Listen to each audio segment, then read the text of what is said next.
Irmãos, vamos abrir a Bíblia no Salmo 84, um dos meus salmos preferidos, o Salmo 84.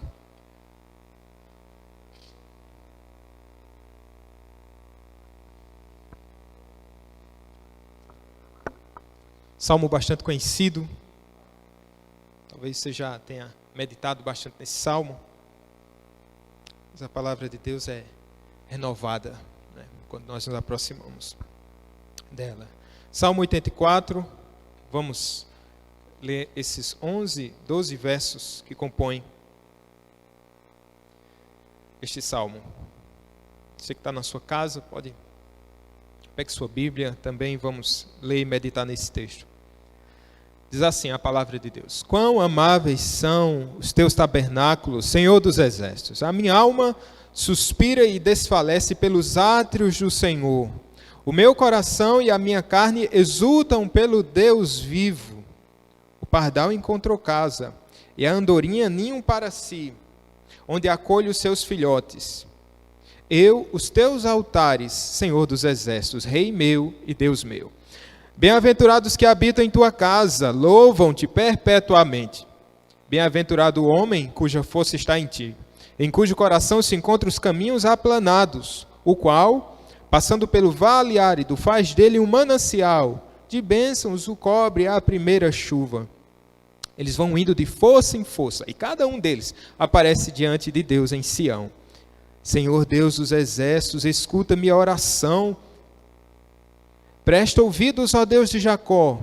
Olha, ó Deus, escudo nosso, e contempla o rosto do teu ungido, pois um dia nos teus átrios vale mais que 1000. Prefiro estar à porta da casa do meu Deus, a permanecer nas tendas da perversidade. Porque o Senhor Deus é sol e escudo, o Senhor dá graça e glória, e nenhum bem sonega aos que andam retamente. Ó Senhor dos exércitos, feliz o homem que em ti confia. Vamos orar? Somos felizes, ó Pai, estamos na tua presença, na tua casa, cultuando ao Senhor, alegres pela sorte que tem mudado o teu agir em nosso favor. Podemos notar de maneira muito clara e rogamos, Senhor Deus, que essa palavra encontre lugar no nosso coração, fortalecendo, abençoando, trazendo renovo.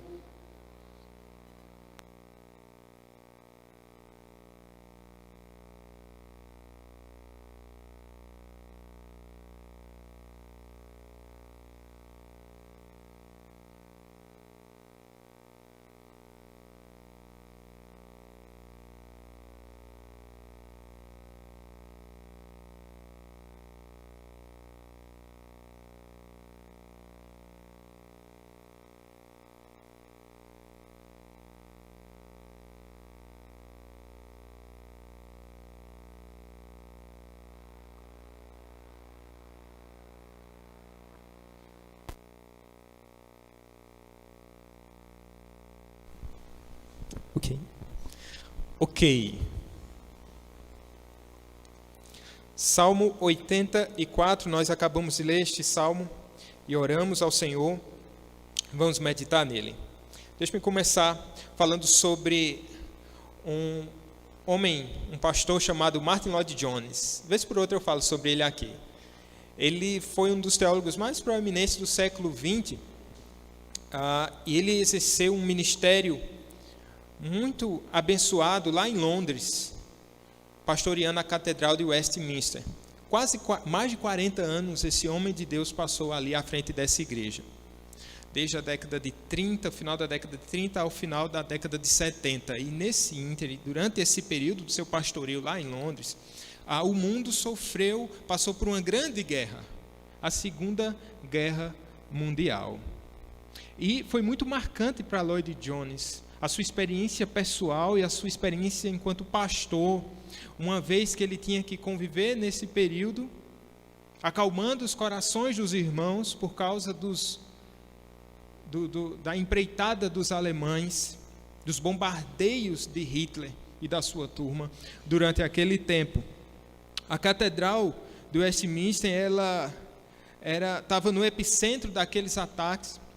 E, curiosamente, durante esse período, a Catedral Metropolitana, onde Charles Spurgeon, outro grande pastor muito conhecido, também foi bombardeada. Só que a Catedral Metropolitana chegou a ser destruída. Isso não aconteceu com a Catedral de Westminster.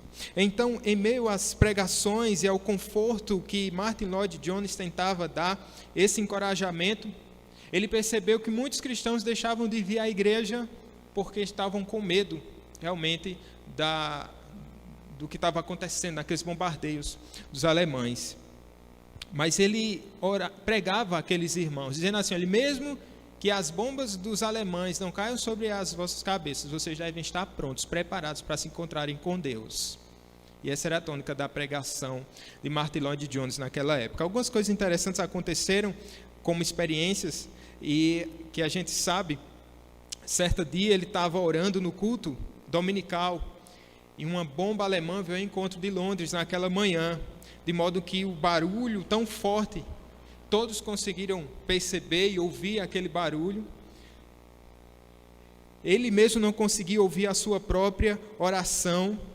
E quando houve a explosão, ele percebeu, e os irmãos também, que a estrutura da capela tinha se rachado audivelmente, e pedaços do teto e de poeira caíam do telhado. O que foi que Martin Lloyd-Jones fez? Parou durante a oração, esperou aquele barulho passar, e depois continuou a oração, como se nada tivesse acontecendo. E aquele sermão que ele tinha preparado para aquela manhã, ele pregou. Outro fato interessante aconteceu em 11 de maio de 1941. Esse é tido como um dos bombardeios mais devastadores em Londres. Naquele dia, as bombas atingiram o parlamento, atingiram também a abadia de Westminster. Nesse dia, Lloyd-Jones não estava lá em Londres, ele estava em Oxford, pregando pela manhã. E aí ele ficou sabendo da notícia desse grande bombardeio ocorrido lá em Londres. E ali aqueles irmãos de Oxford diziam assim: não vá para lá hoje, você pode dormir aqui, depois você retorna para a cidade. Ele disse: não, eu voltarei para Londres. E ele voltou naquele dia, e à noite estava lá pregando o evangelho, como ele costumava fazer. Ele tinha uma forte convicção de que aquela catedral não seria destruída, que ela não seria atingida. E de fato, quando Lloyd-Jones chega à igreja à noite, ele percebe que apenas duas janelas tinham sido quebradas. E fora uma avaria aqui, outra ali, esse prédio estava de pé, como ficou de pé durante toda aquela guerra. Veja, é certo que esse pastor, ele não teve 40 anos do seu pastoreio ali, debaixo de guerra e de grande ameaça. Mas a verdade é, meus irmãos, se a gente fizer essa analogia para a nossa vida, quantas vezes e quantos embates nós enfrentamos na nossa carreira de fé? Como é desafiador. E a despeito de todos os desafios, ou por meio deles, nós continuamos de pé. Veja como é interessante o anseio, o desejo que o povo de Deus tem pela presença do próprio Deus. Que mesmo quando ameaçado, e eu não estou falando somente de uma ameaça como essa, por exemplo, que nós estamos passando de pandemia, mas quando a nossa fé é duramente ameaçada, mesmo assim isso não nos impede de caminharmos até a presença de Deus, porque esse é o nosso desejo. De certa maneira, este salmo trata sobre essas questões, sobre esse anelo pela presença de Deus, pela necessidade de perseverança para permanecer na presença de Deus, e a graça que a gente recebe enquanto desfrutamos da presença de Deus. Isso aí que nós vamos ver nessa noite. Vamos olhar para o começo desse texto. Quero ver primeiro com vocês sobre o anelo pela presença de Deus. No verso 1 ele diz assim: quão amáveis são os teus tabernáculos, Senhor dos exércitos. Esse salmo começa de uma maneira tão maravilhosa. Ele pensa, o salmista está pensando aqui no templo, dizendo assim: que lugar maravilhoso é este? Meus irmãos, há uma dificuldade, é uma realidade dos salmos. Alguns salmos eles têm o contexto histórico mais fácil da gente perceber, outros nem tanto. Por exemplo, o Salmo 84.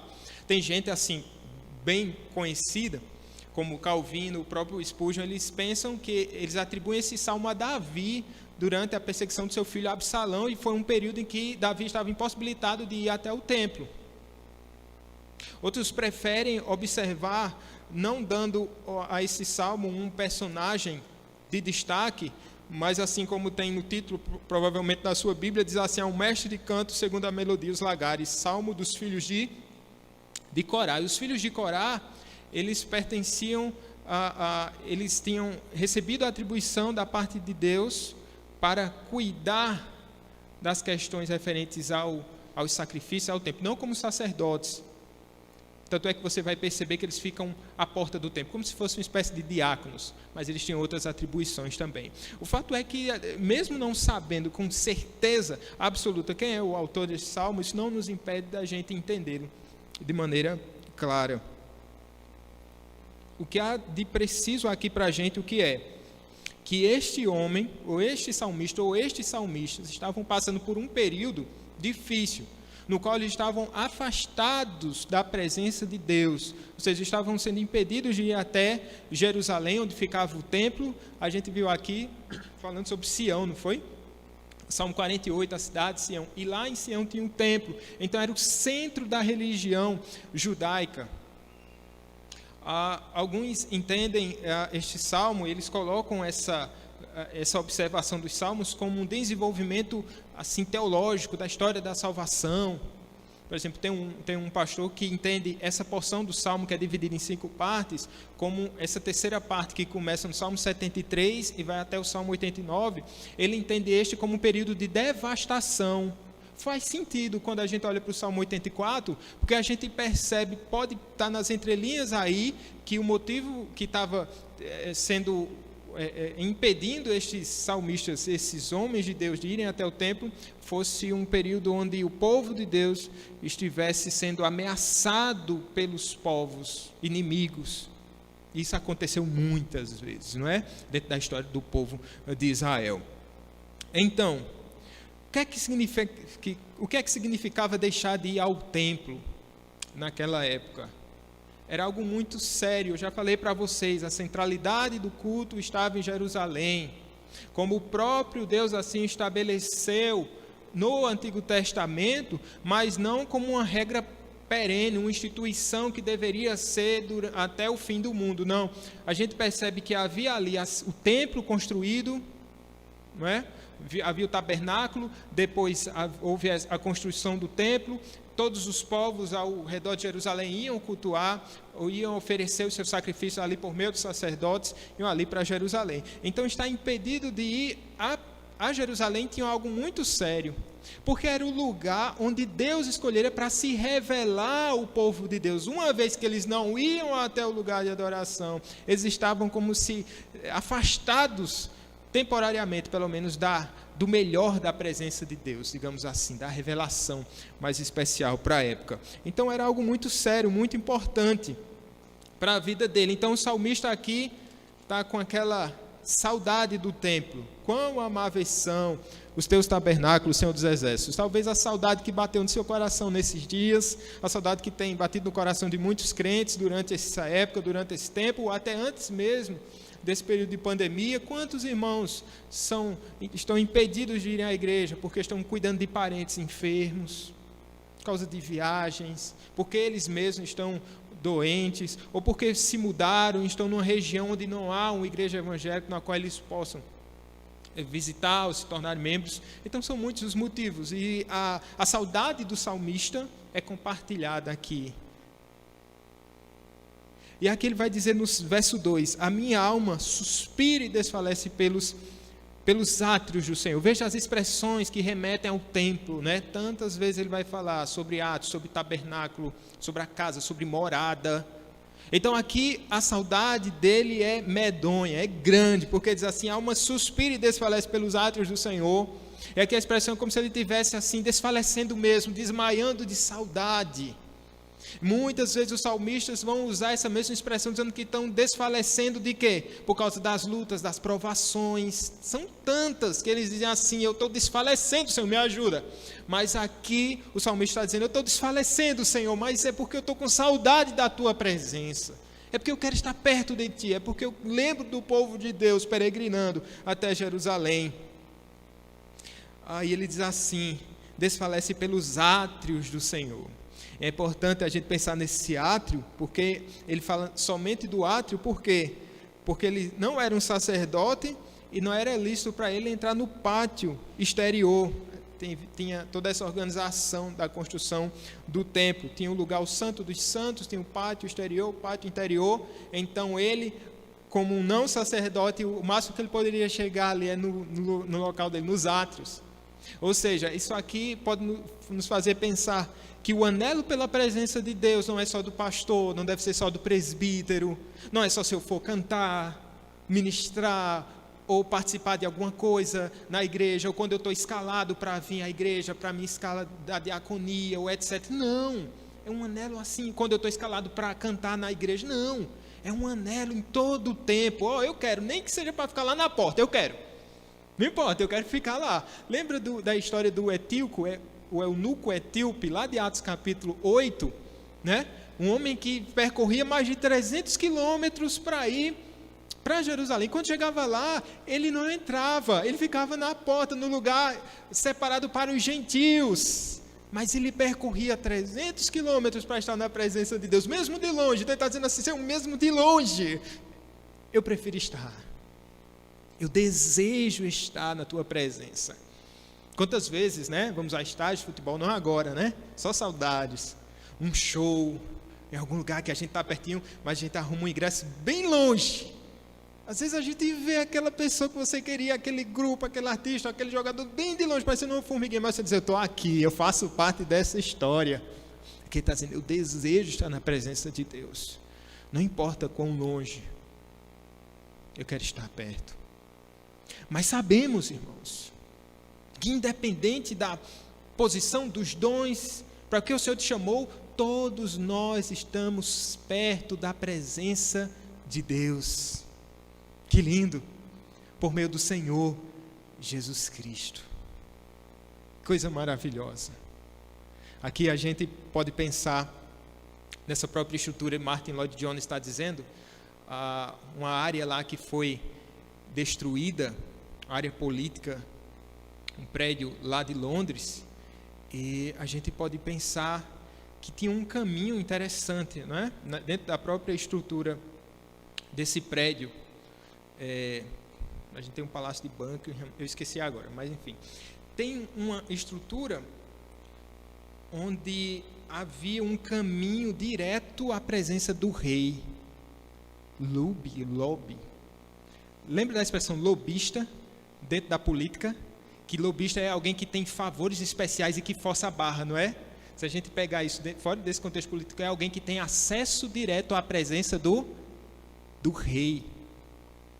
O parlamento é composto assim, tem duas áreas e tem um acesso, corredor que vai direto para a presença do rei. Meu irmão, hoje não importa quem você é, todos nós temos acesso à presença do rei. Assim, eu quero estar na tua casa, Senhor. Por quê? Porque o pardal encontrou casa, verso 3. A andorinha ninho para si, onde acolhe os seus filhotes. Eu, os teus altares, Senhor dos exércitos, Rei meu e Deus meu. Eu só quero estar no templo. Ele lembra dos passarinhos que estão ocupando ali sem pagar aluguel e tendo o privilégio de estar na casa do Senhor diuturnamente, um privilégio que eles não tinham na época. Eles, passarinhos, estão junto ao altar. Ele diz assim, eu quero me aninhar junto a ti, junto à tua presença, porque estar na tua presença é como estar na presença do grande rei, e tu és esse grande rei, como ele mesmo vai ressaltar aí. Eu, os teus altares, Senhor dos exércitos, Rei meu e Deus meu. Qual a conclusão que o salmista chega? No verso 4 ele diz assim, bem-aventurado os que habitam em tua casa, porque eles louvam-te perpetuamente. Bem-aventurado, feliz. A gente vai falar mais para frente sobre essa expressão, mas nos cabe dizer por hora. O salmista chega a essa conclusão, que feliz é aquele que habita na casa de Deus, porque ele pode louvar o nome do Senhor perpetuamente. Vimos aqui, domingo passado, sobre a história de Neemias, o grande avivamento na sua época. Vimos quando o pastor Flauber falou que durante aquele momento de quebrantamento, eles passaram 6 horas no mínimo ali na presença de Deus, 3 horas ouvindo a palavra, 3 horas em oração. Veja, e de fato nós temos esse louvor perpétuo em nossos lábios, mesmo impedidos por hora de vir à igreja por um motivo ou por outro, um motivo maior, outro menor. O fato é que nós temos essa possibilidade de estar na presença de Deus. Nada nos afasta, nada pode nos separar da presença do Senhor Deus. A presença de Deus, a gente pode pensar e perguntar a nós mesmos: continua sendo uma grande alegria para nós? Continua? Será que esse tempo que nos impede, que nós estamos impedidos, pelo menos de lotar essa igreja, de vir sem máscara, a minha vontade é essa, né? Botar álcool em gel para lá. Mas será que isso está fazendo o nosso coração esfriar, meus irmãos? Por exemplo, nós temos aqui uma lotação de 40 lugares. Você pode não vir à igreja por questão de proteção à sua saúde. Mas e se você deixa de vir à igreja, mas vai para outros lugares onde você nem precisaria ir? Alguma coisa pode soar estranho.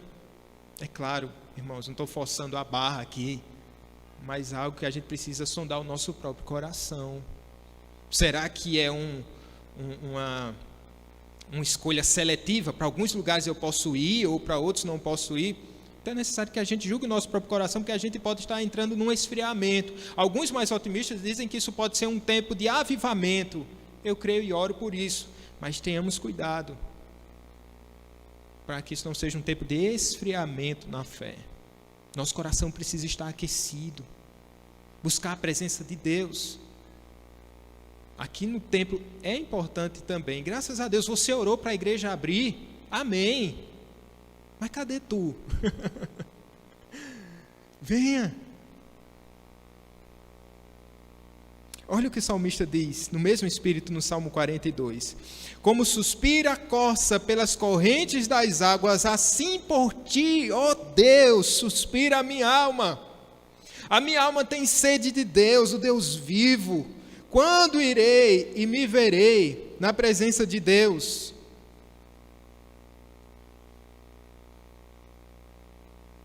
Perante a face de Deus. As minhas lágrimas têm sido meu alimento dia e noite, enquanto me dizem continuamente: o teu Deus onde está? Lembro-me destas coisas, e dentro de mim se me derrama a alma, de como passava eu com a multidão do povo e os guiava em procissão à casa de Deus, entre os gritos de alegria e louvor, multidão em festa. Esse é um anelo, o anseio do coração do salmista lá no Salmo 42. Minha alma suspira por ti, ó Deus, assim como a corça pelas correntes das águas, como anda o nosso coração. Há uma tendência, irmãos, de um esfriamento. Por isso o nosso coração precisa estar sempre sendo aquecido. E a igreja, glória a Deus, funciona também, Deus usa também para isso, né? Aquecer o outro coração. Um coração em chamas faz o outro também pegar fogo. E assim na igreja, você está friozinho, mas tem outro irmão assim com o coração bem aquecido. E aí Deus vai aquecendo o coração do povo de Deus. Há um anelo, um desejo pela presença de Deus. Um segundo ponto é a perseverança para buscar a presença de Deus. E aqui há uma figura, a gente pode traçar uma ideia de alguém que está peregrinando, indo para o templo. De certa forma, isso, uma imagem semelhante pode estar sendo descrita agora. No verso 5 diz assim: bem-aventurado o homem cuja força está em ti. Estou no Salmo 84 de novo, ok? Bem-aventurado o homem cuja força está em ti, em cujo coração se encontram os caminhos aplanados.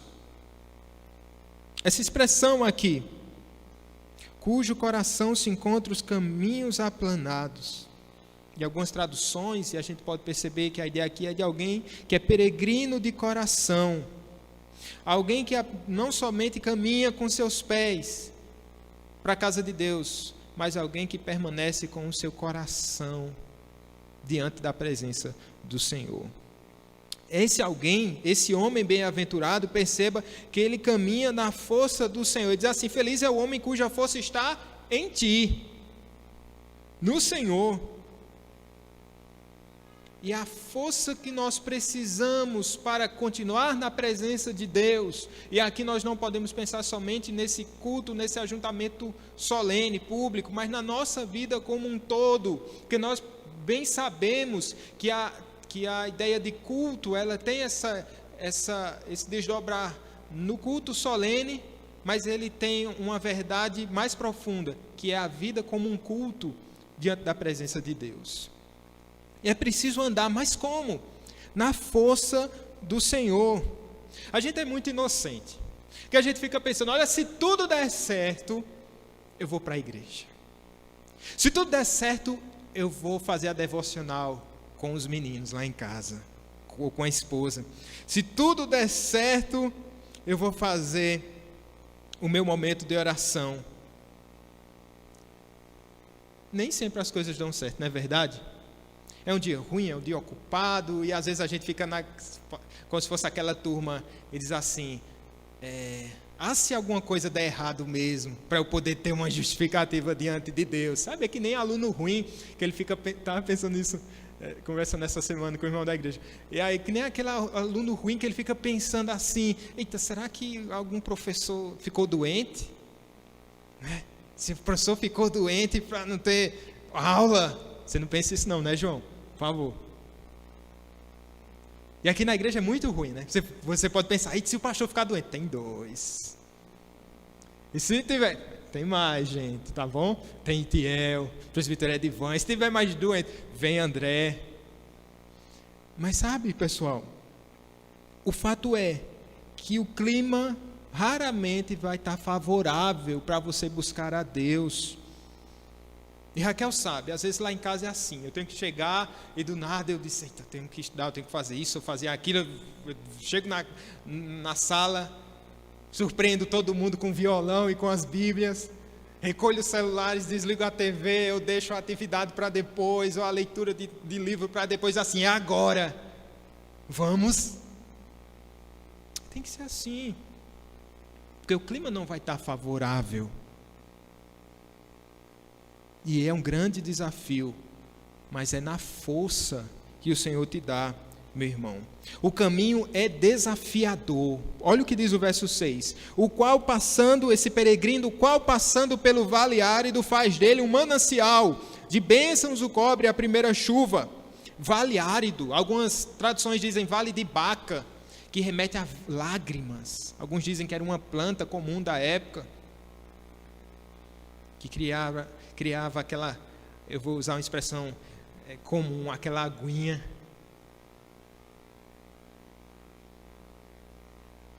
Alguns traduzem assim: é um vale de lágrimas. E tem muito a ver com a nossa caminhada, não é? É um vale. E andar pelo vale, imagine só que é um vale. Há um terreno plano, em que é bom, e que a gente nem precisa fazer força, não é? Quem anda de bicicleta sabe, se você faz costuma praticar exercícios, tem aquele lugar que é bom, você não vai fazer muito esforço. Aqui é um vale. Lembra o que? Depressão. Não é um terreno asfaltado ou uma pista propícia para correr. É um vale. Que vale é esse? Um vale árido. Não é fácil.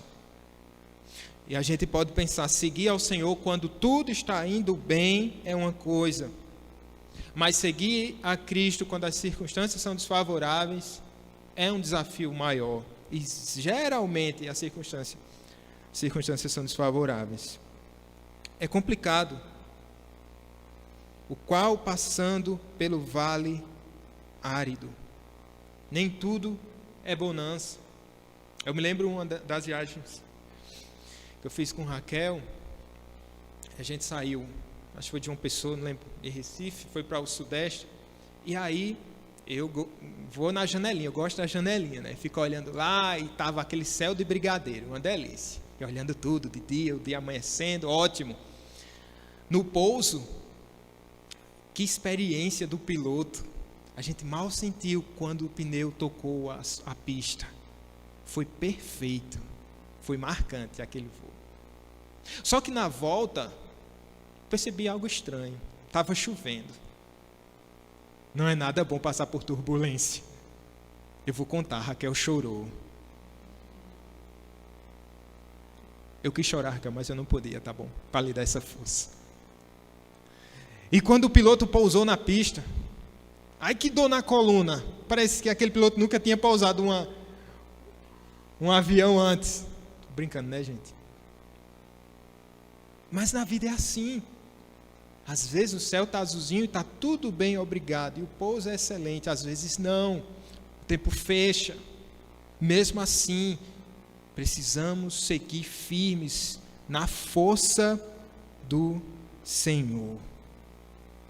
Mas a gente experimenta bênçãos. Porque se você olhar esse verso 6, ele diz assim, que esse vale árido faz dele o quê? Um manancial. A paisagem muda aqui. De bênçãos o cobre a primeira chuva, como se o salmista estivesse pensando num período do ano, onde começava aquelas chuvas de outono. E ele diz assim, esse vale árido ele é transformado num manancial, e ele fala em bênçãos. E a gente experimenta bênçãos em meio ao trajeto difícil. O caminho difícil faz parte da sabedoria de Deus, não esqueça isso. O caminho podia ser melhor. O salmista está pensando nos peregrinos que saíam das suas cidades, como eu já falei, e eles não iam por uma rodovia duplicada e bem sinalizada. Era um caminho difícil, a aridez, a falta d'água, as dificuldades comuns, as viagens. Mas faz parte da sabedoria divina que o caminho seja difícil, meus irmãos.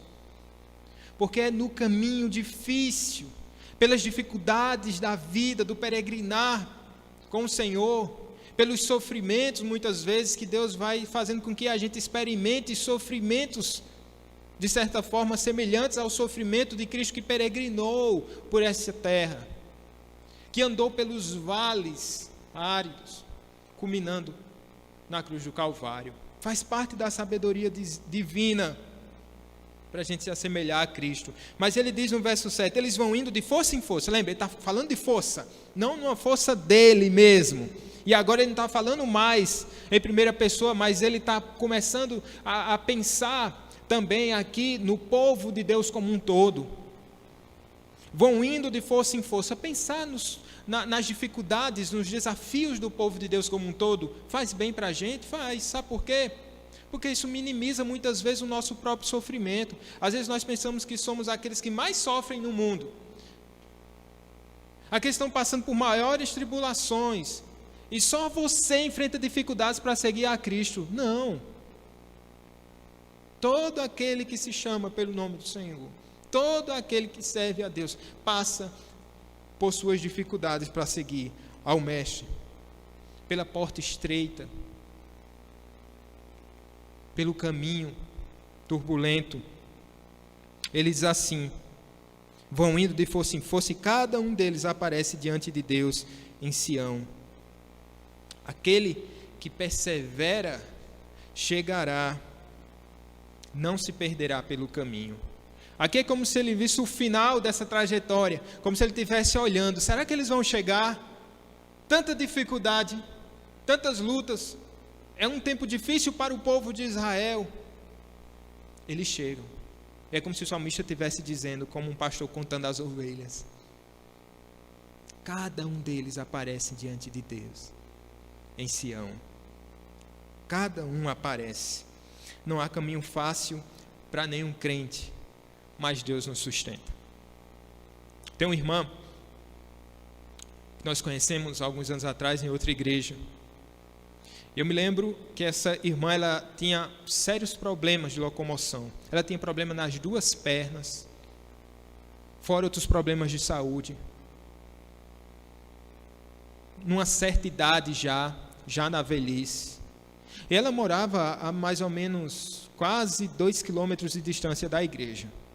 E na época eu me lembro que não tinha carro, eu passava por ela de moto com Raquel e ela já estava indo para a igreja.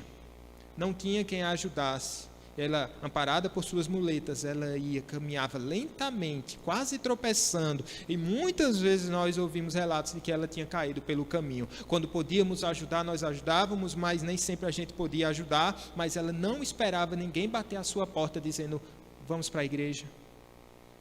E num trajeto que uma pessoa normalmente faria em 10 minutos, ela demorava em torno de 50 minutos a 1 hora. Ela saiu 1 hora antes para ir para a igreja. Chegava lá cansadinha, mas sentava e cultuava ao Senhor Deus com grande alegria. Há dificuldades nessa caminhada, mas cada um deles aparece diante de Deus em Sião. Eles vão indo de força em força. Veja, o caminho parece solitário para a gente.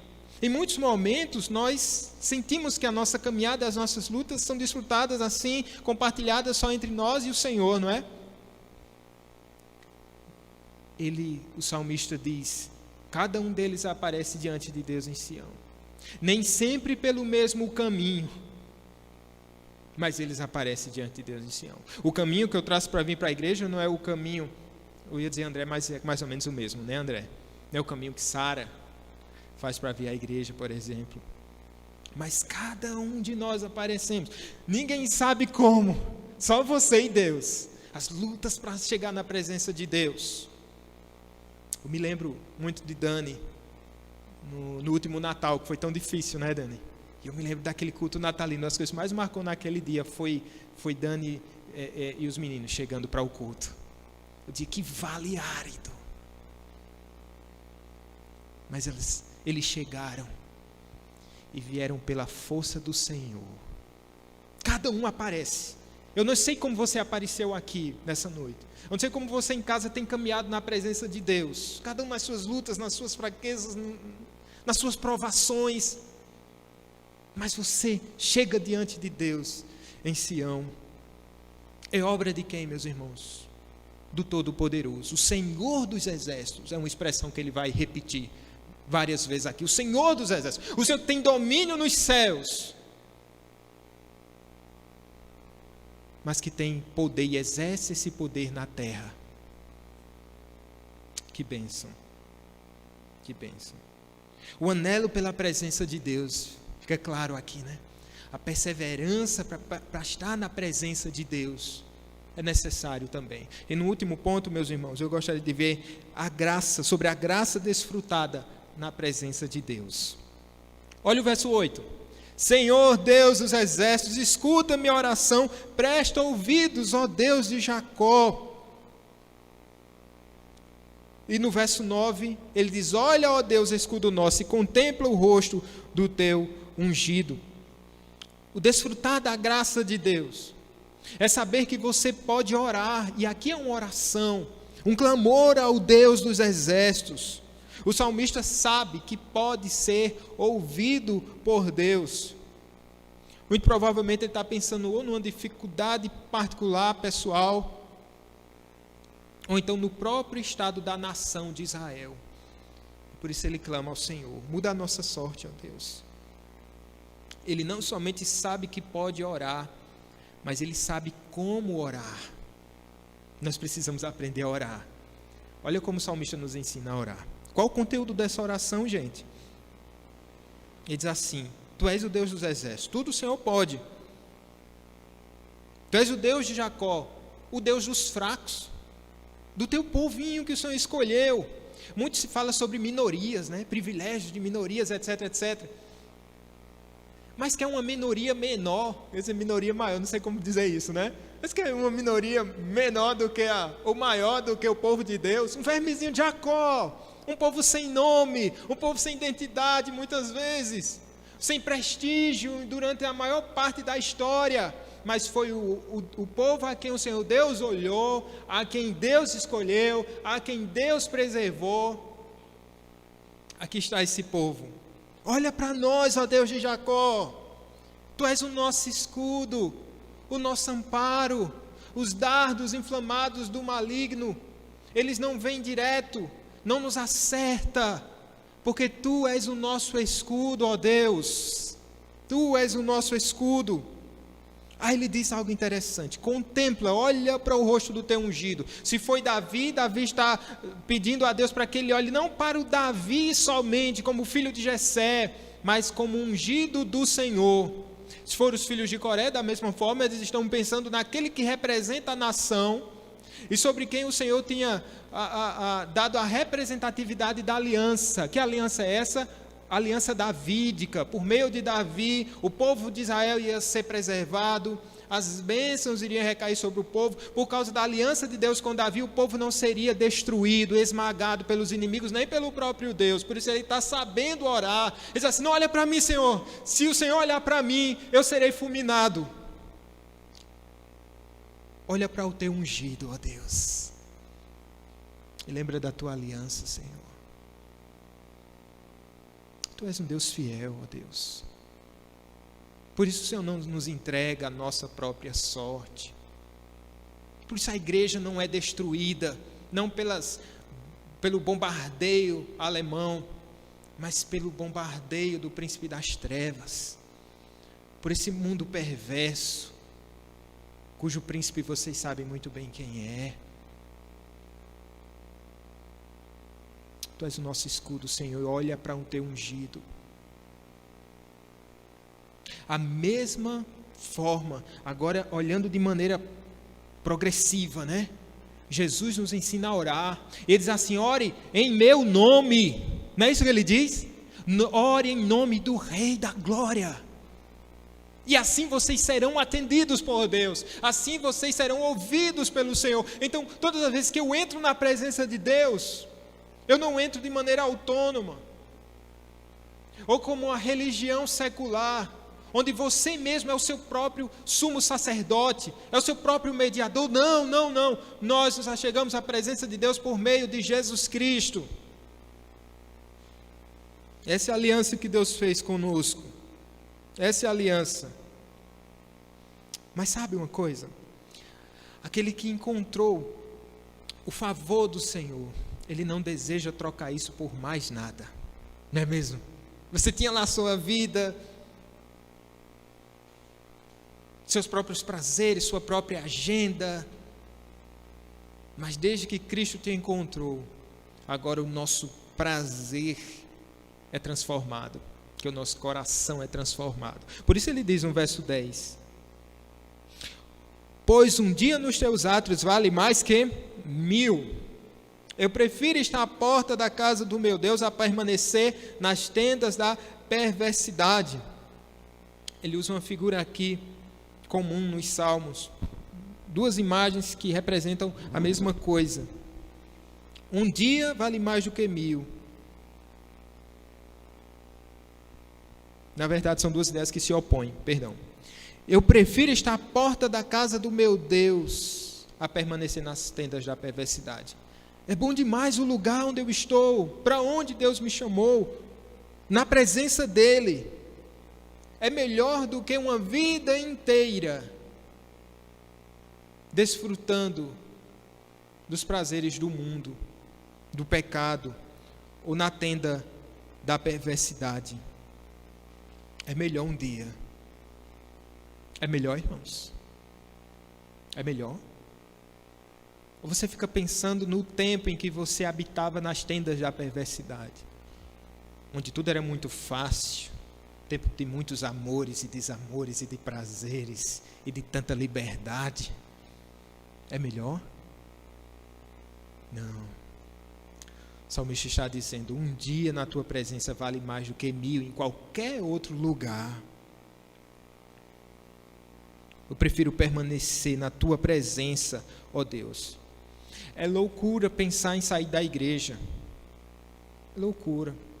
Talvez você pense isso muitas vezes. O caminho é difícil, o vale é muito árido. Eu estou sendo sufocado. Já que teve essa pandemia, eu já estava perdendo o costume mesmo de vir à igreja, agora que eu não volto mais. Não.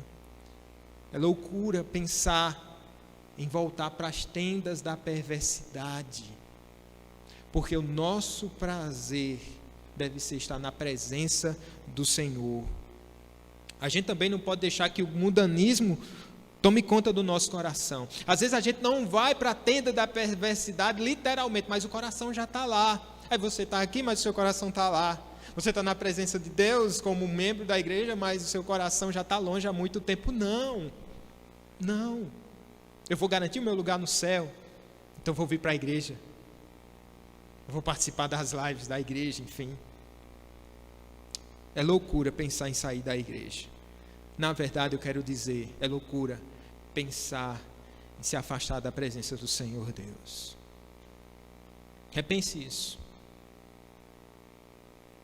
Quanto prejuízo há para aqueles que deixam a presença do Senhor Deus? Tudo que o servo de Deus precisa, ele encontra na presença do Altíssimo. Olha o outro verso, verso 11. Ele diz assim: porque o Senhor Deus é o quê? Ele é sol e escudo. O Senhor dá graça e glória, e nenhum bem sonega aos que andam retamente. Eu tenho tudo o que eu preciso, porque o Senhor é o meu sol, é o meu sustentador, é aquele que aquece o meu coração, aquele que dá luz, ilumina o meu caminho. O Senhor é o sol, Ele é o meu escudo, eu me escondo na presença dEle. O Senhor também não nega nenhum bem aos que andam retamente. Eu sempre me lembro do que o apóstolo Paulo escreve aos Romanos: se Deus não poupou o seu próprio filho por vocês, o que é que Ele vai reter então? Se aquilo que é mais importante e mais precioso, Ele já começou demonstrando, o que então Ele não seria capaz de fazer? Ele não nega bem algum aos que andam retamente. Se quebrante na presença de Deus. E aqui eu não quero que você pense de forma medíocre. Quer pensar de forma medíocre? Deus pode me dar coisas, ou Deus pode me fazer prosperar, etc. Deus pode fazer isso tranquilamente. Mas o desejo do nosso coração deve ser um apego a algo muito mais especial.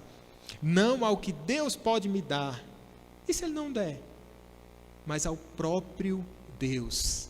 Por isso, Ele não nega nenhum bem aos que andam retamente. E aqui a gente pode pensar, o andar retamente é alguém que anda no processo de santificação, uma vida piedosa na presença de Deus, não com perfeição, é verdade, mas alguém que está na presença de Deus, que se esforça, que ama a lei do Senhor. O Senhor não vai negar nenhum bem, seu coração vai estar sempre aquecido, Ele vai ser sua força, Ele vai ser o seu escudo, o Senhor dos Exércitos é o teu Deus. Então todas essas promessas, elas são válidas para aqueles que andam retamente. E por que a gente não usufrui? Por que a gente não desfruta dessa graça de Deus? Porque muitas vezes o nosso coração anda muito dividido, gente. Somos roubados pelo mundo. E o nosso coração perde o prazer pela presença de Deus. Ele não nega nenhum bem aos que andam retamente. Aquele que recebe da graça de Deus, ele é bem-aventurado. É assim que encerra esse salmo. Ó Senhor dos Exércitos, feliz o homem que confia em Ti, que em Ti confia. Bem-aventurado. Esse é um conceito recorrente em toda a Escritura Sagrada. Essa palavra bem-aventurado, ela é repetida 64 vezes na Bíblia inteira. 26 vezes só nos Salmos. E o único salmo onde você vai ver essa palavra sendo repetida tantas vezes é no Salmo 84. 3 vezes essa palavra aparece. O salmista quer nos mostrar essa verdadeira felicidade. Feliz é aquele que desfruta da presença de Deus com confiança. Com confiança. Isso não implica dizer que você não vai chorar. Isso não implica dizer que você não vai desanimar. Isso não implica dizer que você vai ser um crente triunfante, né, da perspectiva evangelical. Não. Confiar em Deus traz alegria perene para a nossa alma, refrigério para o nosso coração. E é que eu queria falar, encerrando falando um pouco sobre o nosso Senhor Jesus Cristo. Sabe por quê? Em 1 Timóteo 6,15, a Bíblia vai dizer que Cristo, Ele é bem-aventurado. Vai dizer que Ele é o único poderoso Senhor. Vai dizer que Ele é Rei dos reis e Senhor dos senhores. Por isso, quando eu penso no conceito de bem-aventurança, eu tenho que olhar para o Senhor Jesus Cristo. É bom olhar para ele. E se a gente olhar os estágios desse salmo aqui, do anelo pela presença de Deus, pelo desejo pela presença de Deus, nenhum homem fora Jesus Cristo desejou tanto a presença de Deus, viveu tanto para a glória de Deus como o Senhor Jesus Cristo. Ninguém perseverou tanto em meio aos vales, ao vale de Baca, um vale de lágrimas. Jesus Cristo passou por esse vale de sofrimento. E a sua oração? Certamente você já teve suas orações respondidas rapidamente, simultaneamente em alguns casos. Mas aqui, quando nós pensamos no Senhor Jesus Cristo, quando Ele ora, por um momento, Deus não atendeu a sua oração. E é por meio de Jesus Cristo, esse que peregrino de coração, que sofreu nessa caminhada, é Ele que nivela o nosso caminho para que a gente possa passar. Nenhum caminho é tão difícil como o de Cristo, meus irmãos. Nenhum. E é por meio dele, do sacrifício dele, que nós recebemos o quê? A graça de Deus. Se a gente desfruta da graça de Deus, se você está desfrutando da graça de Deus nessa noite, na sua vida, a graça da salvação, a graça da preservação, da paz que excede todo entendimento, você deve atribuir isso à obra do Senhor Jesus Cristo. Através dele, nós temos esse favor, recebemos esse favor do Senhor Deus. Som do seu coração, quanto o desejo que você tem tido de estar na presença de Deus. É necessário perseverança, é necessário aquecer de novo o coração, isso quantas vezes for preciso. Verdade, irmãos. Nós precisamos buscar em Deus, porque na nossa força nós vamos fraquejar, na nossa força nós vamos tropeçar, mas o próprio Deus, Ele promete nos dar essa força, cooperando, de modo que tudo vai cooperando para o nosso bem, de modo que tudo vai cooperando para que a gente chegue à presença de Deus, onde nós iremos louvar o seu santo nome perpetuamente. E é isso, meus queridos. Vamos orar nesse momento, agradecendo ao Senhor pela sua presença e pedindo que Ele aqueça o nosso coração. Só uma última citação aqui, do Salmo 73, o Salmo de Asaf. Asaf, ele andava incomodado, porque olhava para os ímpios e dizia, eles prosperam mais. Mas uma coisa fez mudar o olhar de Asaf, foi quando ele entrou na presença de Deus. Quando ele entrou na presença de Deus, o Senhor abre os seus olhos e ele entende tudo. E por isso ele diz, quem tenho eu no céu? Não há outro em que eu me compraza na terra. Tudo que tenho está em ti, toda a minha herança é o Senhor. Vamos orar, vamos ficar de pé, meus irmãos.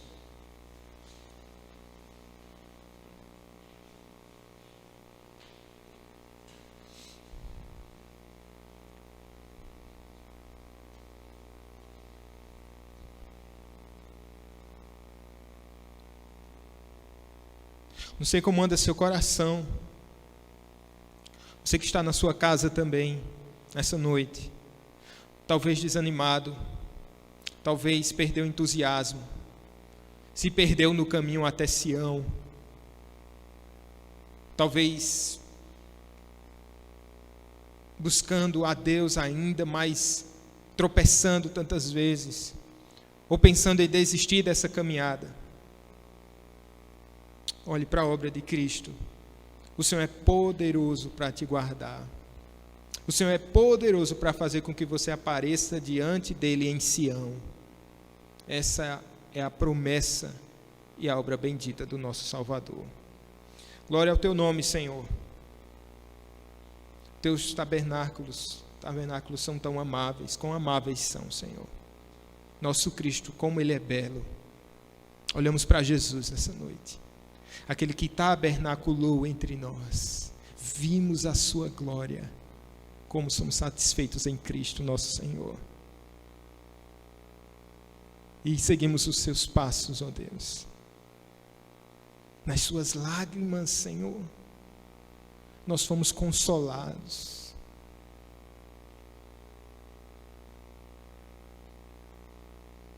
Na oração que lhe foi negado, pedido, nós fomos ouvidos. Quão belo é o nosso Cristo, Senhor. Quão belo. Obrigado pela tua igreja. Mesmo bombardeada, permanece de pé. Assim é a nossa vida. Uma avaria aqui, janelas quebradas ali, mas o Senhor preservando. E nós permanecemos firmes. Traz de volta, Senhor, o prazer do teu povo em buscar a tua face. Dá-nos um coração, Senhor, aquecido na tua presença. Faz com que a gente diga que nem o salmista, Senhor: eu estou prestes a desmaiar porque eu preciso da tua presença. E a gente precisa ficar assim, ó Deus, quando pararmos de orar por algum motivo, quando pararmos de ler a palavra por algum motivo, por não poder vir à igreja, nosso coração deve ficar assim sempre. Ó Deus, o meu coração deseja a tua presença, de modo que eu preciso parar tudo que estou fazendo, eu preciso orar. Eu preciso ouvir a tua voz, ó Deus, tua voz que aquece o nosso coração. Vem aquecer-nos, ó Pai, mais uma vez. Quebra a frieza do coração do teu povo. Traz de volta o prazer, a alegria dos primeiros dias, ó Deus. O Senhor permanece fiel. O Senhor permanece nos ajudando, ó Deus, nessa caminhada. Mesmo pelos vales áridos, o Senhor é poderoso para fazer desses vales um manancial de bênçãos. O cobre a primeira chuva, traz alegria para o teu povo, que ela não seja furtada nesses tempos, ó Pai, de pandemia, mas que venha ficar mais aguçada, que venhamos a Te amar mais e mais. Dá-nos um coração disposto a Te amar, ó Deus, e a Te servir, Senhor Deus. Precisamos da tua presença, precisamos de ti, ó Deus amado, precisamos de ti.